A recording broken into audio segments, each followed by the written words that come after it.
যারা খেলাফতের কথা বলে আমাদেরকে পিছনে হটিয়ে দিচ্ছে, তাদের এই ভুল ফতুয়ার কারণে একদল ইসলামপন্থী নিষ্ক্রিয় হচ্ছে এবং তারা বলছে গণতান্ত্রিক পন্থায় নির্বাচন করলে এটা কবিরা গুনাহ হবে, ভোট দেওয়া জায়েজ নাই। আসসালামু আলাইকুম। হুজুর সঠিক একটা কথা বলেছে। ফুল ভিডিওটা দেখবেন এবং শেয়ার করে দিবেন বেশি করে। দেখেন, যারা খেলাফতের কথা বলে আমাদেরকে পিছনে হটিয়ে দিচ্ছে, তাদের এই ভুল ফতুয়ার কারণে একদল ইসলামপন্থী নিষ্ক্রিয় হচ্ছে এবং তারা বলছে গণতান্ত্রিক পন্থায় নির্বাচন করলে এটা কবিরা গুনাহ হবে, ভোট দেওয়া জায়েজ নাই, গণতন্ত্র হারাম। তাহলে আমাদের কিছু ইসলামপন্থী ভাই মনে মনে ভাবে তাহলে হারাম কাজ করা দরকার কি? তারা নিষ্ক্রিয় হচ্ছে। তাদের এই বক্তব্যের কারণে যদি 100টা ভোট ইসলামী দলেরা কম পায়, এই জন্য তাদেরকে আল্লাহর কাছে জবাব দিতে হবে। কেউ কেউ বলছেন যে গণতন্ত্র প্রতিষ্ঠা করার জন্য আপনারা কাজ করছেন, আমরা খেলাফত চাই। বড় ভুলের কথা বলছেন তারা, বড় ভুল কথা বলছেন।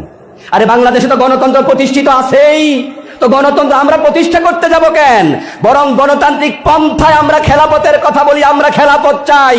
যেহেতু গণতন্ত্র প্রতিষ্ঠা বা বাদ দিয়া এখন খেলাফত কায়েমের পন্থাটা জটিল, তাই আমরা এটাকে সহজ হিসাবে, মন্দের ভালো হিসাবে নিয়েছি। আমরা তো গণতন্ত্র প্রতিষ্ঠার কাজ করি না, কিন্তু তারা আমাদের অভিযোগ করছেন জামাত ইসলামী গণতন্ত্র প্রতিষ্ঠার কাজ করছে।